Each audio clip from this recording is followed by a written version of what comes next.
nimba utemera ko abarozi babona abadayimoni nta kindi cyabinyirije. Ntago nararwaye ndimba ninda bavuga ko narwaye umwijima, ariko umunsi umwe mbyiniye Imana irambwira ngo today mubwira ko abarozi kenshi bakoresha imbaraga zo kwinanura. Ukabona umuntu iyo yinanuye gutya abavuze ngo mwebwe mwikingiye, ubwo abenshi bigenda mu kwaha. Niyo kenshi dusengeye abantu busanga byishe mu maha, ahangaha gutya mu ngingo utunguta abadayimoni barahakunda cyane. Ukabona umuntu akangaka aragatoki, umuntu akagira amaboko yemwe ugasanga urumoso cyangwa ururyo ndirukora neza. Burya kwa kuboko kudakora neza niko kurimo umugisha. Satani yarakuvumye. Nimba uri umunyeshuri ukudakora neza niko kurimo ubuhanga bwawe, ni Imana yateye, ariko dayimoni arakuvumye. Hano ugasanga umuntu ageze ngo aba bantu kenshi sometimes mukunda kubona binanura mu bantu, ukabona umuntu yigize gutya. Jya uhita ujinaraza. Ndaje nzakora ikiganiro cy'uburyo batwara abantu ubwenge. Jya uhita ujinaraza, ntabwo uzi ibintu bitumye umuntu yigira gutya. Oya, umuntu yikonsantra sometimes abyutse umubiri ukaba neza kigira gutya, ariko umuntu wigorora gutya kabana yigize gutya yihengetse uko nimba adafite abadayimoni ari guhamagara, ahubwo barabamuteje. Nazigera arenga umutaruka atarenga. Nibwo uzasanga umuntu afite ubugwingiri, afite ubumuga bwo kudakura. Ye barabiroga nabyo, bamwe barabiroga. Nibwo uzasanga umuntu afite botike mwaherukanaga irimo 300,000 ukagaruka gusanga harimo 30,000. None uyu muntu nuko bakura ba nuko twasenze Imana ivuga ko imwaguye.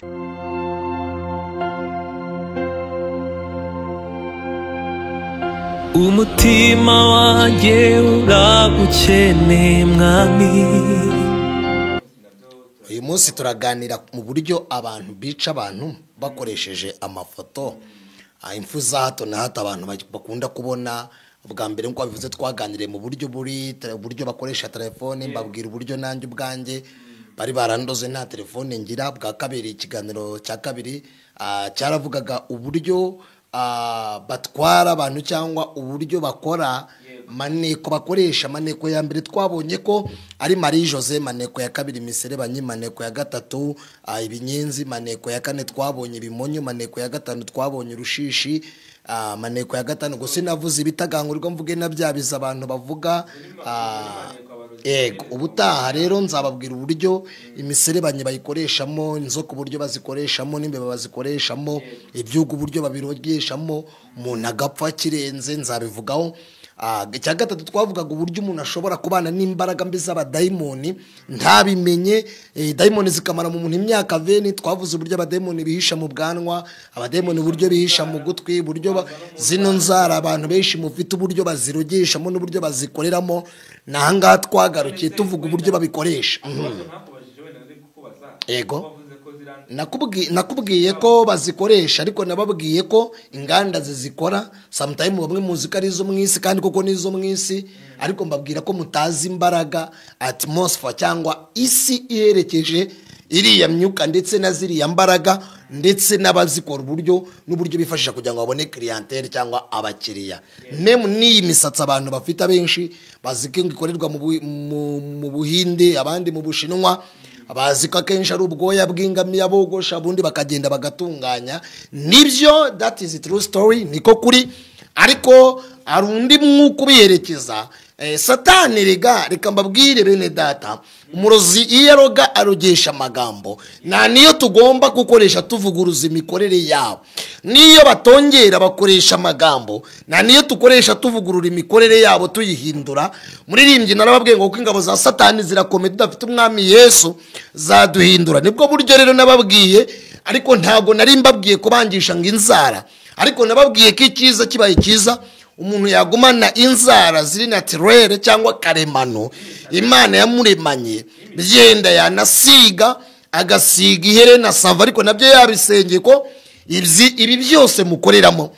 Nababwiye ko impamvu mbibabwira ngewe akenshi nkunda gusengera abantu bafite iriya myuka sometimes Imana ikantegeka ko babanza bagakuraho ziriya ngoye bashyiramo, ziriya ngoye bepia, nimba ari ikintu cyo batuyemo neza dayimoni zituramo. Izi ngoye mwiteraho mwabakobwa mwe, izi ngoye mwiteramo mwabamama mwe. Abenshi mugira abadayimoni bo gusuzugura, mugasuzugura abatware banyu nyamara mwatandukana gati ko nsenga bitewe n'iki none samutayimu n'ababashumbanye bafite iryo yishurirwa bitewe n'uko umuntu ayigishije. Narababwiye ngo nimba utazi ikintu jya wirinda guca urubanza, ibyo uzi bingana n'uko ungana n'uko uri, n'undi azi bingana n'uko ari n'uko azi.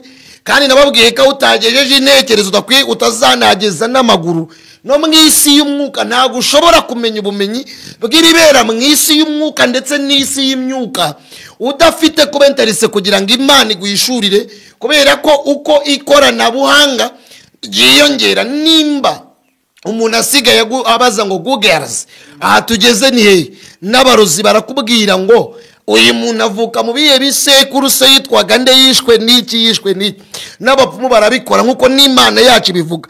Bene data ushobora kuvuga ngo none se aba yaribye umuntu yakiringira imbaraga z'abapfumu kurenza imbaraga z'Imana? Oya, dayimoni ntagarema. Abarozi n'abadayimoni bigana iby'Imana ikora n'ibyo yavuze kugira ngo bigane imikorere y'Imana, ariko ntago ari akamero k'Imana, nta nubwo ari ubutware bw'Imana. Ariko abenshi Satani ajya biganana ku buryo akenshi ushobora no guhura n'umwambari wa Satani utuwemo Satani, unaje gutwara ubwenge akagutwara n'ubutunzi n'umugisha, ukagira ngo wahuye n'umukozi w'Imana. Nko mu gihe cya none bari gukorera mu bahanuzi, ibyo byenda sindabigeraho, mvuge n'uburyo bakoresha abapastoro n'uburyo bakoresha abavuga butumwa, mvuge n'izi nyigisho basigaye bigisha, sindabigera inyigisho birivuga ngo z'abadayimoni nzabigeraho. Ubundi mugereka nkubwira ikintu gikomeye cyane, sibyo? Waba uzi Kristo impamvu yabwiye ngo yemwe bafarisayo namwe basadukayo, arababwira ngo mwebwe ntago muri abantu. Abafarisayo n'abasadukayo bariya bari ibivange by'abantu n'abadayimoni, byo nzabivugaho. Harimo abo bita bakunda kwita ba Goliyati, abo bakunda kwita ba Samusoni ba Goliyati, abandi bakunda kwitwa ba Delila. Badelila bari abantu badasanzwe bafite ibyo bagiye bahagarira mu isi na misiyo bagiye bashinzwe, ntago bari abantu basanzwe. Ba Samusoni bari abantu badasanzwe mu buryo bw'Imana, ariko n'aba Goliyati bari abantu badasanzwe mu buryo bw'imyuka. Bibiliya rero iyo Yesu yavugaga ngo mwebwe bafarisayo namwe basadukayo mwe murasa nk'ibituro bisize ingwa, avuga ko atari abantu kenshi mwagiraga ngo yarabejaga cyangwa abita abana b'inshira. Voilà, igihe yakoreshaga mw'abana b'inshira, ntabwo yavugaga abantu b'umuntu kuno tubibona. Oya, ahubwo bari abana b'inshira byari ibivange bivanze no mu buryo bw'abantu. Bibiliya ivuga ngo abana b'abantu babyaranye n'abana iki n'abamarayika n'abana ba Satani. Nzabivugaho mvuge uburyo abamarayika bagiye kurongora abakobwa bavuka mu rubyaro. Abana b'abantu barongoye abakobwa bavuka mu rubyaro rwa Gayini, ndetse bakarongora n'abamarayika. Nzabivugaho mbivuga uburyo biyeberanije, mvuge no mu isi ya none uburyo bikora. Uyu munsi wa none rero ngarutse nze kubwira abantu, iyo mvuga ibi bintu mugi banumva naba ubusobanuro bwimbitse abantu bagahishurirwa. Apana kuza tugenda mu kigare twirukanka. Oya, nta kiri kutwirukansa, ndagenda mbaganiriza step by step maka amabanga ya Satani nyamenye. Nimbirangiza nzavuga uburyo noneho tugomba gukoresha intwaro z'Imana. Tumaze kumenya ibingibi, noneho tumaze kumenya imikorere yabo n'uburyo bakora, ni gute noneho tuzabirwanya, ni gute noneho tuzibyirinda. Uyu munsi nari nababwiye uburyo dayimoni zihisha mu maguru, uburyo zigendera mu maguru, uburyo ziteza umuntu ubusambanyi. Ntabwo nabivuze sindabigeraho, ariko navuze uburyo umuntu ashobora guhura n'umuntu bakora sexe ntazongere kunyurwa n'umugabo n'umunsi umwe. Navuze uburyo batwara umuntu amatembabuzi cyangwa ibyo mukuru yega amatembabuzi, umubiri w'umuntu ugakobana ukagira ngo ni mukecuru. Mwahura ukamubwira ati mukecuru Yesu ashimwe, ati mukecuru akagira agahinda. Benshi mujye munababarira abantu. Buryo ubunavuga ngo mukecuru mu isi y'umwuka buriya abona uri umukecuru, kuko buriya umwuka duhumeka n'ibyo twaturira abantu akenshi biba bigaragara mu isi y'umwuka. Iyo muravuga ngo raho mama uri umukobwa ntuzamutuke, ahubwo mu isi y'umwuka akenshi ububana n'abadayimoni barakugize umugore wabo cyangwa umugabo wabo. Kuko abenshi iyo batambamo abantu ibitambo kurya bajyaga bamurika abana bagabayicereje mama biriya bintu byari bikaze. Byari bikaze akenshi bati dore abakuru turabamurikiye, dore twungutse umugore, dore twungutse. Abenshi rero iyo bakubwiye ngo muraho mama ugasanga uri umukobwa, uraho papa ugasanga uri umusore, ndetse n'undi mwuka bakubwira ngo uraho wa mwana we, uraho wa mwana we kandi uri umuntu w'umupapa. Inshuti yanjye, menya ko akenshi mu isi y'umwuka urugo akenshi abantu batari kuruhumeka, mu isi y'umwuka kenshi barashaka gutandukanya n'umuryango wawe n'umugore wawe, babone nta mugore ugira cyangwa babone nta mupapa ugira. None iyo tukubwiye ngo uraho mama tugasanga uri umukobwa, mu isi y'umwuka burya kenshi warashyingiwe, ufite umugabo wo mu buryo bw'ijoro. Ikizabikubwira byo nzabikora ikindi kiganiro, uzajya usanga waraye ahantu hadasanzwe, uzajya usanga uryama ugasanga wagira ngo mwaraye mukoze imibonano, wavunaguritse.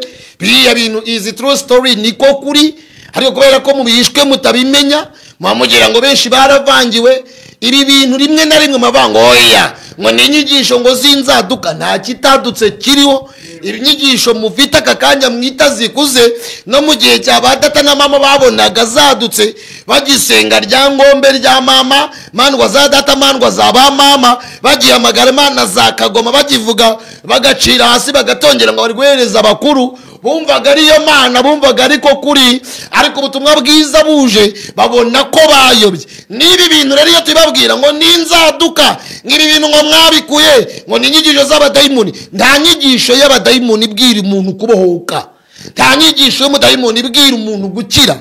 Ahubwo niwo ufite umwuka w'abadayimoni ushinzwe guca intege abantu b'Imana, be guhembuka bumve amabanga ya Satani, ubundi basobanukirwe. Ibi bintu mvugerega samutayimu busanga twebwe Imana yabitunyirije bo tutarabyemeraga, tutarabyizeraga. Abadere kare tugo ndi umurokore, ngo ndi umuhanuzi ndakaze, nta muntu wandoga inyatsi, ugo ndi umuvuga butumwa ndakaze, nta muntu waneza icyangiro. Ya barakikudanangira se ukibaza kanicyo baguteza se kwiheba ugahorana agahinda ukibaza kandi usenga buri gihe banaguhanurira hiti ndabivivuye ukibaza ibyo ari byo bikakuyobera. Reka nivugire gatoya rero, narababwiye ko ngiye gukora mu buryo bica umuntu bakoresheje aya mafoto yanyu, mushyira kuri Instagram ni TikTok iri kudukurikirana iri live muri iki kiganiro. Aya mafoto mwishyiraho mwabana b'abakobwa mwe, aya mafoto mwishyiraho mwabadamu, ayo bapostinga kuri status, aba badayimoni babateye ubwibone. Ukifata nk'itasi, hamagara abazimu biwanyu, hamagara imizimu y'iwanyu, ubundi guteza ubwibone. Ingo nyinshi zisenywe na uzikara abadayimoni mwanduriye ku izi mbuga nkoranyambaga. None salama abadayimoni bashinzwe kwandurira ibyo mwandaritse, burya mwitwara n'uburyo mwifata. Ari amafoto abahuriye he n'abadayimoni, kandi ibyo ngiye kuvuga nyene nabyo ndi gukora. Yego, ubundi foto y'umuntu niwe muntu. Ntago uza gatarime kavuze ngo nta foto nta cyabaye. None suzi neza ko biriya bintu ari ibintu byo mwisi y'umwuka, uzi neza ko atari ibintu by'intanga. None wagize ngo ni iby'intanga ibintu mwafashe ngumva ngo nta foto ngo nta cyabaye. Ni terime satanique, ni nkuko bavuga ngo icyambere na makuru. Yego, voilà, ni terime satanique ikubwira ko adafite ifoto adashobora kukuruga, ikubwira ko adafite ifoto adashobora kukwica. None mwebwe murabyumva mukumva ni bya byo gutwika byanyu, ngumva ngo nta foto ngo nta cyabaye, ngo nta foto ngo nta cyabaye. Sawa, iyo wigize dodo baragusoroma, wakigira ikintu cyitwa ikofi bakakugendana, kandi Nyabarongo yicuyizanye. Ijambo ndi kubabwira rero icyo nshaka kubabwira, nababwiye uburyo bateza umuntu uburwayi bw'amaso, ariko ntabyo ninjiyemo cyane deep cyangwa in deep. Nabivuze ncaho ngendo, uyu munsi ngiye kubivuga mvuge n'uburyo bica abantu bakoresheje ikintu cyitwa amafoto. Ikizababwira impfu zishwe n'amafoto, ikizabikubwira uzabona umuntu agenda ujye kumva umuntu ngo yafashwe aribwa mu nda mu gitondo, ku mugoro mu kandi kanyuma y'isaha arapfa. Ngo yafashwe ngarwaye umutwe, ngo mu kandi kanya ngarangije arapfa. Ariko mwakabyara tujye tuganira, mushyire no muri logique nk'abantu b'intellectuel tena nk'abantu mwize. Hariho n'abantu bajya ngo kwiga biologie rega na histoire mwize, araho ubwenge bwanyu bugarukira n'ubumenyi bwanyu bugarukira. Hari rero n'imbaraga za Kristo, hari aho zigarukira n'ubutware bwa Kristo. Iri tuvuga tuzi neza icyo Kristo yatumariye. Siyanse ifite uburyo ibihishura. n'uburyo ujya kwa muganga bakagira barasanasana tujya tujyayo bagasanasana iminsi ikicuma bakatugirira neza. Imana ijya ibaha umugisha. Imana ntabwo yagusiramura. Kwa muganga barasiramura bagakorera isuku. Kuko isiramura si icyaha, ni isuku rwose. Uranyumva neza? Ubwo n'ubwenge Imana yabahaye turabyubaha rero. Ariko njyangaya cyane umuntu uvuga ngo aravura ariko ntiyemera Imana, uba wibeshye cyane. Yabikubwiye ngo nibyo wize ni ibintu watoraguye, ntago wemera Imana kuko nibyo wize se baba barabikuye. Siyanze se yavumbuwe nande se? Biology se yavumbuwe nande se? Biochimie se yavumbuwe nande se? Ibyo mukunda kwita se histoire amateka se byavumbuwe nande se? Politiko se bavuga ko politike batayivuga bayikinari karita byo byavumbuwe nande se? N'ubwenge Imana yagiye itanga. Satana akaza akabukoreramo kuko azi neza ko buzahembura abantu. Bimwe na rimwe ubwo bwenge nibwo bundi bukora ibitwaro bya kirimbuzi burimbura abantu. Ngo nakwereza mitraillez ngo Afrika ngikavaho, ngo nakwereza mitraillez ngo u Rwanda rukavaho. Izo ni bwenge buri satanique. Uko ubwenge bw'Imana ntabwo burimbura ikiremwa muntu. Kereka Imana yabikoze bamwe babaye ibigande. Ariko biraba ngo kizazira ko narimburana umukiranutsi n'ukiranirwa. Ariko iyo umuntu avuze ngo nge narize ngo ndi doctor ngo ntabwo nemera ngo iby'imyuka mibi, ahubwo nawe ubwawe ufite umwuka mubi, ni gute utabyemera? Reka tuganire ntimuvuge ko najize isoni. Ni gute utemera ko abarozi babaho? Ni gute utemera ko imyuka mibi baho kandi wemera ko sida ibaho? Kandi bataramuroga. Sida se buretse gato, sida se yinjiye gute? Iza gute se si indwara z'inzaduka z'abadayimoni? Ni gute se wemera ko n'abadayimoni babaho kandi ukemera ko kansi baho? Ko bituruka ku mirire. Imbwira gatoya di, reka nkubaze gato. Ni gute utabyemera? Ni gute se utemera ko n'abadayimoni babaho? Izo rinete mwazivumbuye gute mugashyiramo umuti gute? Kugira ngo nawe utekereza imbaraga wambara ibirahure bagashyiramo umuti ubundi ukareba neza warebaga nawe. Kandi Imana yaraguhaye amaso kandi abona. Ngo dayimoni ngo ntabaho. Uvuga se ko dayimoni zitabaho gute? Bamwe Imana ifite ubutware nimba uri umuhanga wo kukabukaza. Ko nta muntu uravukana ubumuga bwo kutabona. Ufite ubumuga bwo kutabona uragira muzima. Nimba uvuga ko Kristo atabaho, nimba wemera ko Imana ibaho, emera ko n'abarozi babaho na Satani abaho. Setu ibyo ndakonfirmye kandi tweko no kubitindaho cyane. Timundakara mu very sorry. Abantu bize ndabubaha ndanabikunda cyane. No kutunga Bibiliya ukaba umunye Bibiliya nabwo udafite utarize cyane. Nabyo ni bibi. Kuba teologia teuzi nutunge mwuka wera ntacyo bimaze. Kuko hari imbaraga za teologia zigira, hari n'icyo bidufasha kumenya emeritike. Itsoke ni byiza, ariko biba byiza iyo umenye n'ikiri inyuma ya emeritike. Uwavumbuye emeritike ninde? Imibare se ninde? Sabaromani bayivumbuye. None se abo ngabo bahumekewemo nande? Hari nawe umuntu urwanya n'ibintu ugazanga nta n'ubumenya afite, bimeze nk'aho abanga bahutu ngo ndabatutsi ngo ndabatwa, ugazanga umuntu n'umunyamoko ntazi imvo n'imvano yabyo. Munyihanganire, ntabwo ndi bumuko gucyaha, ndi kwivugira isi y'umwuka. Reka twigarukire rata bene data. Ariko haleluya badisi mwe n'abari muri TikTok ndabayambiriye cyane, muraho neza. Ijambo nshaka kubabwira rero, reka rimwe na rimwe no kugira ifuye ryo mu murimo w'Imana naryo abari byiza, nimukaturakarire cyane. Ijambo nshaka kubabwira rero, kuko buri umwana umuhoro umuha kapotaje ukamuha kasererake ntumuhe n'igikoma, uwo mwana mindset ye ntagikura neza. Agura ari ikintu cy'ikipaju kitazi ubuzima, ari kunyuzo kamwati wa zijya n'ibijumba. Ngengera mera jambwira tuma ngo ntago nakurera abaje mwana wanjye tumba ngomba ati nkakwereka kuri n'umuhungere kukaba n'umugabo. Mujye mwihangana rero. Kwizera yagusuje ku rugendo. Gwe turamusuje natwe Imana imumugisha kwizera. Ngo mugisha arimo Satani ngo mumusenge. Mugisha na Satani afite, ntago yafite Satani ngo twirirwane. Reka twikomereze. Akandi koko anaba mu bantu dayimoni se tuhaba Satani Satani aba mu bantu kora mu bantu. Nigarukiye rero n'Imana iba mu bantu. Uburyo bateza umuntu uburwayi bw'amaso yende mbivuga kenshi nkunda no kuvuga urugero rw'ibyo naciyemo bw'ibyo nzinge narwaye amaso banyita mitunu my dear friend. Nimba utemera ko abayobozi babona abadayimoni nta kindi cyabinyirije. Ntago nararwaye ndimba ninda bavuga ko narwaye umwijima, ariko umunsi umwe mbyiniye Imana irambwira ngo today ntagari muri tomorrow, ntagari muri past yazaza, ntabwo ari muri future parido y'ahazaza, nta nubwo ari muri pase y'ahashize. Imana irambwira ngo today, uyu munsi itinyiza amaso. Rero ibyo mbabwira, I'm very proud, ndabizi neza nabinyuzemo, ndabizi neza mbicamo. Ndi kwivugira iki rero? Ngeze kuri tape nziza, sije nziza iryoshye. Uburyo bateza umuntu nyine amaso akenshi baragutera, nta kindi bagubika.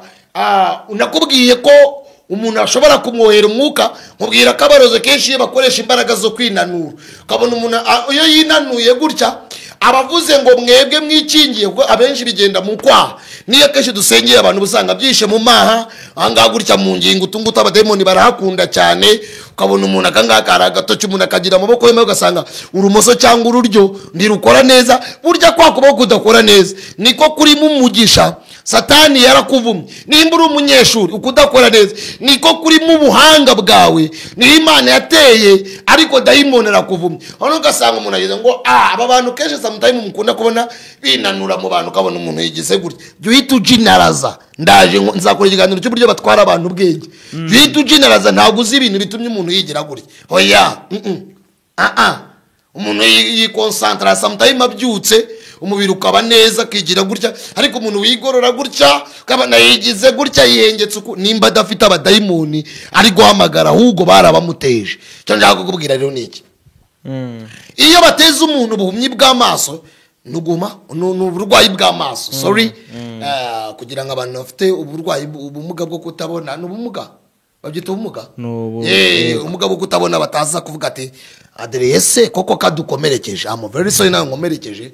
Akenshi ikizabikubwira ntabwo uba wararanye nabo, cyangwa urabyuka ugasanga ntabwo uri kureba, cyangwa ugasanga umuntu, navuze iby'amarinete, cyangwa ugasanga umuntu ntabwo akibona, nta buzima kigira, nta n'iby'icyerekeza kigira. Ukibaza why not, uyu muntu se byagenze gute ko duherukana ari muzima? Abenshi baraza babikunda kubikora cyane iyo bagiye kuroga nk'umuntu kugira ngo apfe cyangwa bamugire paralize, barabanza bakamuhumisha mu buryo bw'amaso kugira ngo bazabone uburyo baroga bya biryo. Muzi neza ko mu bihugu byateye imbere byo ntabwo bakirogesha uburozi bw'intuza, ahubwo barogesha amazi babutwara mu nshinge. Noneho wajya nko kwiherera agahita kanyiza muri bwa biryo, ugasanga ukagira ngo ni agasosi, cyangwa ukagira ngo ni urusenda. Hari n'ababutwara mu rusenda, izi nsenda kenshi abantu bitwaza, ugasanga umuntu aguye aho ngaho ako kanya. Rero ngeze mu buryo abapfumu n'abarozi bicana bakoresheje ikintu cyitwa ifoto. Nimvuga ibi bintu mujye mugerageza gukavaringa situation, nupostinga nizere ko wiyizeye. Aya mafoto ngiye nababwiye ko nta muntu nyoherereza ifoto, no, nyoherereza bangahe nabwo nzi kuri umugenzi bigenda, ariko wifata stati iri abantu ufiteho abantu 1000 cyangwa 200 cyangwa 20 ngo ndapostinze, ngo nakoze ngo baby shower, ngo nakoze blood shower, ngurumva ngo napostinze. Noneho rero bari abantu bo musigaye munapostinga abana mwasomye abadamu banyukunda, tayari posting umwana bahita bamutangamo igitambo akiri mu nda ya nyina. Umwana azavuka ubwonko bwe butameze neza, butuzuye, ngo noneza ngo mu muryango tajya turwara, ngo tutatubyara, babyita ibidebire, sinzi uburyo babyita munyanganira ikinyarwanda ndi gukoresha aho gikakaye, ngo none ngo byagenze gute wanjijiwe, waramwitangiye ugize ko ntuza. Ese mutekereza ko abantu mwese mukora ubuka babishimiye? Ese mutekereza ko abagore banyu n'abandi bantu barambagije? Ese mutekereza ko abagabo mutunze n'abasore n'abakobwa muri gurambagiza, mutekereza ko nta bandi sheri wawe yabenze akakwemera? None suzu uwo mutima w'uwo muntu, none se ko nimero yawe atayisibye, ubwiwe n'iki katakuye ifoto? Iyo umurozi abonye ifoto yawe kukwica biramworohera, nta kindi bakora, ntaza kubigisha kuroga, ntabigisha ibintu mukavamo abagome mukaroga. Ariko abenshi nimba afata nk'amazi nzababwira uburyo barogera umuntu mu mazi. Wazagera imbere yawe ukabona umuhanda uracitse, wareba ukabona ni nka Nyabarongo. Iyo bagiye kuroga umuntu uburwayi bwo mu mutwe nzabivugaho, babwire uburyo babikora. Ariko akenshi iyo foto uburyo babikora, urebe ibintu tutagushirana. Iyo foto akenshi ukuntu babikora, bafata ifoto yawe, bamara gufata ifoto yawe bakayishyira nko mu ibafu cyangwa ibasi cyangwa mu ndobo cyangwa mu ibuni, agafata nk'agafoto kawe kari ka pasiporo akagashyira nko mu ibuni, akakaroga akagashyira mu ibuni y'amazi. Yamara kuba amazi agati uko aya mazi arengeye akagira imihanga akorana. Bamwe kubera ko badukurije ntago mbize yabeshe, yego namwe mwaroga namwe mwaroga. Iyo mbigisha kwigisha ijambo ry'Imana no kubimenya, hari ibyo nababwira kugira ngo mutavemo abarozi, uko twebwe tuba tuzi uburyo babikora. Akavuga ati hari ibyo abanza gukora nababwiye, ariko agahita avuga ati uko aya mazi arengeye ntazigera arenga umutaruka atarenga. Nibwo uzasanga umuntu afite ubugwingiri, afite ubumuga bwo kudakura. Ye barabiroga nabyo, bamwe barabiroga. Nibwo uzasanga umuntu afite botike mwaherukanaga irimo 300,000, ukagaruka ugasanga harimo 30,000. None uyu muntu nuko bakura ba nuko twasenze Imana ivuga ko imwaguye. Izo sinyatsi se nene nzabivugaho. Ni gute none ko twavuze ko Imana imwaguye mugi, uyu muntu byagenze bite badisibwe? Nuko Imana yagura umuntu nibwo mwadagira abanyamasengesho. Mwumva ngo nta mwuka w'Imana ukurimo, ngo waravangiwe. Funga kinywa. Yavangiwe gute? Niwe wavangiwe ujya gupostinga amafoto ukayereka abatagomba kuyareba. None se gupostinga buriya ni bibi? Ujya posting ariko se ubundi mu posting iki? Ifoto y'umuntu kugira ngo bamubone. Mujye mubanza musenga. Hari igihe uba wambaye neza. Natura amaraso ya Yesu. Abantu bagukumbuye. None se urumva atari ubwibone utagiye kwirata? Abantu banagukumbuye. Vuara su kwirata? Ugukumbuye se umuntu ugusura kuri WhatsApp ubundi afite ubwenge? Umuntu ugusura kuri stat. Voilà. Stat nizo gupostinga ibintu mucuruza, kwamamariza. Nizo gupostinga. Ariko ushobora no kwiyamamaza. Nkingi gatoya. Ushobora no kwiyamamaza. Nizo gupostinga. Kuri ndaya se. Kuko rikize. Ese ubu ngubu ni umukobwa akeneye umugabo ntiyajya yipostinga. Sawa. Ubwo nubwibone. Kugira abahungu bamubone. Ntago uko barambagiza. Ubwo nubwibone. Dayimono wese avuga tumba kam. Tingwino tukubone. Dore ukuntu bicarira abantu. Nuko babigenza. None rero iyo ari nko mwibafu biramworohera. None hari n'igihe atakwica akavuga ngo ujye uhorushya. Abantu benshi muhora mushya, abenshi bakoresheje amafoto yanyu. Yabaguyanga ifoto yawe ngibikuze muse muzi uburyo babigenza. Nkubwira uburyo babikora se. Hari n'igihe abantu ifoto yanyu ngimane ngibonye iri kuzimu. Dore nakundi. N'urwobo bacukura gatoya. Yamara gucukura urwobo agataba ifoto. Akavuga tuko ntabyifoto niko amateka yiwe nyibagiranye. Icyongereza yize nikizagira icyo kimumarira. Amafaranga afite nakayarye. Ajya horana umururumba winda. Ajya horana inzara. Noneho yarangiza byabigirwa Mana byo yari baramaga hari ibyo baba baramutegetse. Ubundi agahita akorera uduhango dukeya twazajya dusenga tukabona ubwenge bwa bubikuzimu. Jena ndaje mbikore ndaje mbikunza bivuge iki kiganiro. Mbibikuzimu nuko babiri rimwe na rimwe babigenza. Ariko ndi kwivugira uburyo bica. Ifoto yawe yamaze kuyishyira mu ibafu. Nta kindi. Ntago umurozi kenshi ari ukwica. Iyo bagiye kukwica. Oya. Ntazagire unababeshya. Oya. Ahubwo ukurogesha. Ni ukurangiza. Sinzi nimba warubizi. Na ya mahembe uburyo bayatera. Ukurogesha burya ni ukurangiza. Cyakora inkota ya mbere ni umurozo yigutera kuko ibiri mu mukindo we. Ariko iyo yiguteye akenshi mu bantu bagiye mu bapfumu bo n'abarageje byenda bazaduha ubuhamya bw'iki kiganiro nimba ndikobeje bazanyumuze.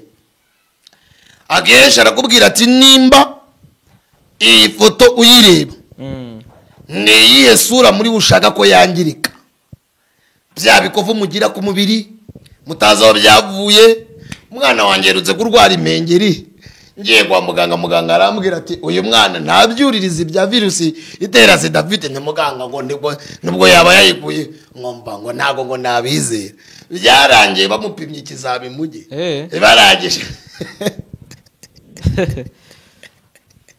ariko nibyo yize muganga ayo macenga ni meza gite. No ndi kubabwira bya bintu bigira ikintu cyuririraho nkuko n'ubukire bugira ikintu bwuriraho n'icyangiro gira ikintu kibwuriraho. Ono wa muntu uko baga batumva ati ntago nshaka kujana na mu modokari na runaka ati ntibishoboka aturasi namugira umugore kasanga umuntu azi ubwenge n'umuhanga afite amafaranga arabo dusengera mugi nshuti yanjye daimoni zigasura imisuzi nuka ye umuntu uko we kumbi daimo abarozi bari kugukoreramo kugira ngo uhite umubona umusengere cyangwa ugasenga ukabona icyuka cye kiranuka nitsetse. My dear friend, ukibaza uyu muntu ni gice azira kari n'umusirimu, sometimes ugasanga ari ishofa cyangwa aranitwara. Ureze uyu muntu ko yoga kitipyinyura kamasabune meza abasirima yafite byagenze gute? Ni abarozi ni abanyarwanda bavuze ngo kabaye icwende. Mwene mujye munamenya n'imigani akabaye icwende nikoga ngo niyo bakogeje ndigashira umunuko.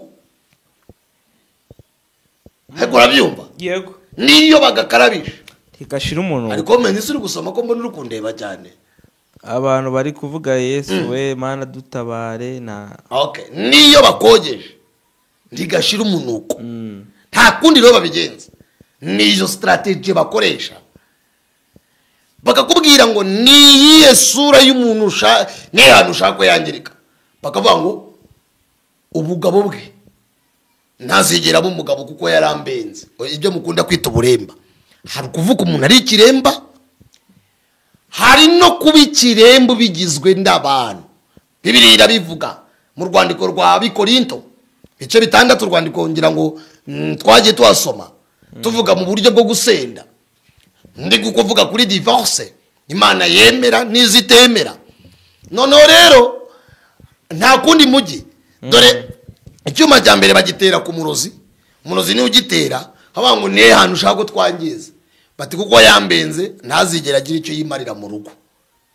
Bagapimanya ku bugabo bwawe. Yego. Bapimanya ku bugabo umuntu agahita agwa nk'uko urudodo rumera. Umubiri ntuzongere kudemara. Umuntu agapfana ifiyeri y'icyubahiro yuko afite amamodokari akajya kwa muganga bati wa mugabo umubiri wawe ni mwiza. Nibwo rero imbesire mugani w'Abafaransa zitazigenda mu bapfumu.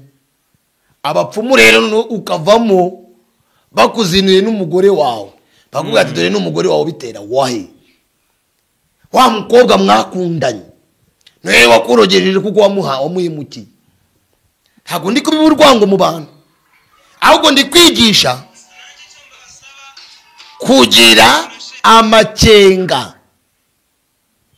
Ukajya kubona ukabona wa mudamu yashatse urugo muge umugabo wakundana nshuti yanjye muge. Yego. Bagera mu gitanda bakavuga ati umurozi akavuga tumva ubugore bwiwe turabutwaye. Umugabo yazajya ajya mu gikorwa cy'amabanga bashakanye ugasanga ni nko gukubita kuri beto. Umuntu agatagangara agasega atari ko mana wanjijije iki wajya kwa muganga bati nuko umubiri wawe uteye ayinya senga. Bible ivuga ngo nzabigisha amasengero bango musengesha umwuka iteka. Mu buryo bwose bwo gusenga no mu buryo bwo kwinginga mwegera Imana ni kuwiteka avuga murwanye Satani nawe azabahunga. Nzabivuga mvuge no biriva ngo kuko intwaro zacu ngo zenda kumera nk'iz'Imana ngo dukubita hasi imigambi y'abarozi ndetse n'abagome ngo tukagomorera imitima yacu witeka. Nzababwira n'icyo cyanditswe. Rero icyo mbabwira ntago baderira bari abadamu basanzwe. Bari ibikoresho bya Satani. bishinzwe kumaramo abantu imbaraga, ibivange by'abantu nzabivuga. Ntago ba Yezebeli ari abadamu basanzwe. Misiyo y'abariye abantu, Yezebeli yarahagarariye ubwibone bwose bw'abagore no kumaramo abantu umwuka w'Imana, abigisha guterekera. Niyo mpamvu habo Imana yizinutswe akubakira ibigirwamana bya Yezebeli, akabyubakira ibicaniro. Senya ibicaniro bikurimo, bisenye, bituma udatera. Why not umuntu yiga akagira kuri doctora nta kazi arabona? Ishuri ry'Imana umuntu arimaramo imyaka 25, umuntu akamara na diplome imyaka 5 akabura n'akenge kamubwira ati fata miliyoni uje gucuruza nzaguheraho umugisha. Umuntu akazagenje aragenda n'ibitabo ngo narize. Dayimoni yagutwaye ubwenge, barabutwaye. Upfanye Icyongereza n'Igifaransa n'Ikilatini, upfanye histoire yawe na biographie na bya bindi byose wize nyine na geometry birabyo byumenye by'ikirere, yego, astronomy, nibyo upfanye. Ariko mind wapi? Nigomba abagome baravanga umuntu abura ubwenge ngakabura n'ubumujyana kuri toilette. Ibaze niko abanyarwanda batukana agaba yuzuye. Rero nuko nguko babikora bakakwica. Iyo bicarera kenshi ibimenyetso bigaragaza izi mfu, mutaza kugira ngo imfu zose nzababwira n'uburyo imfu zimanuka.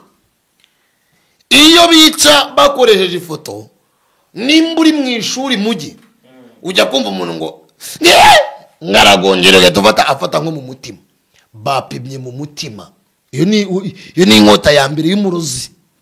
Inkota ya kabiri nimba kurangiza, ari n'abavuga ngo genda umumbabarize gusa.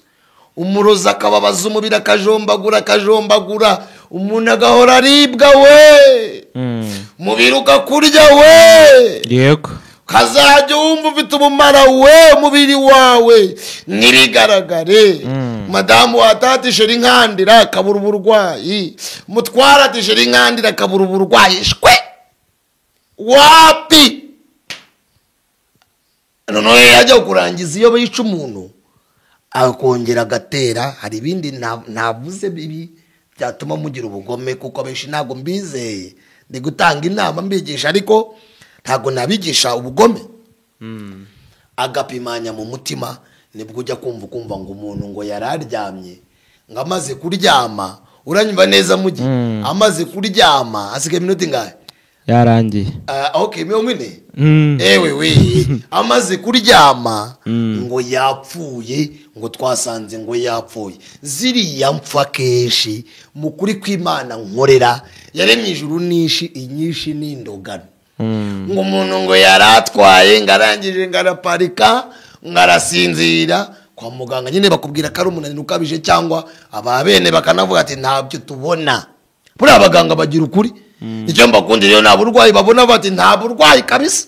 Tujya ukundi kuntu bigenza mu Rwanda, ho bonda n'abakunda bamenye gusega, batijya gushaka Imana, ati dore waratatswe wararozwe, bamaze kumenya ko Kamiliyoni yarimye ngo Bayuda turipo nabo. Warabyumvize? Bayuda turipo nabo. Turiko nabo. Tupo nabo. Ngo turiko nabo, turiko nabo zijya n'igiswahili. Turipo. Tupo nabo. Uranyumva neza?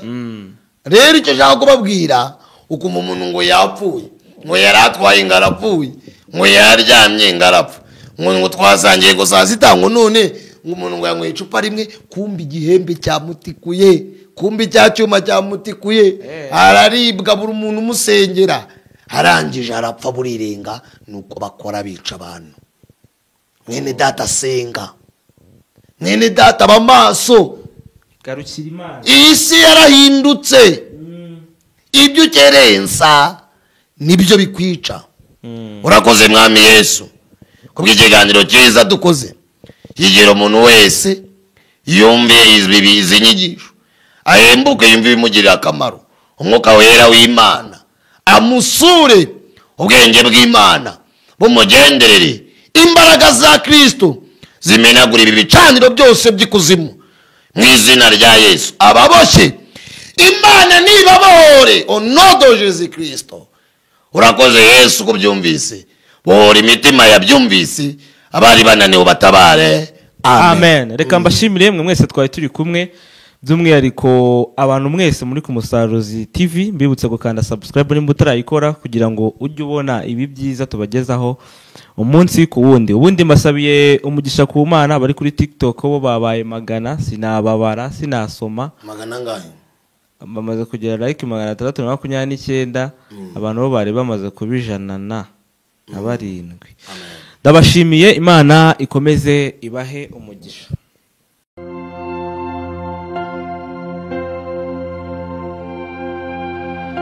Umutima wanjye uragukeneye mwami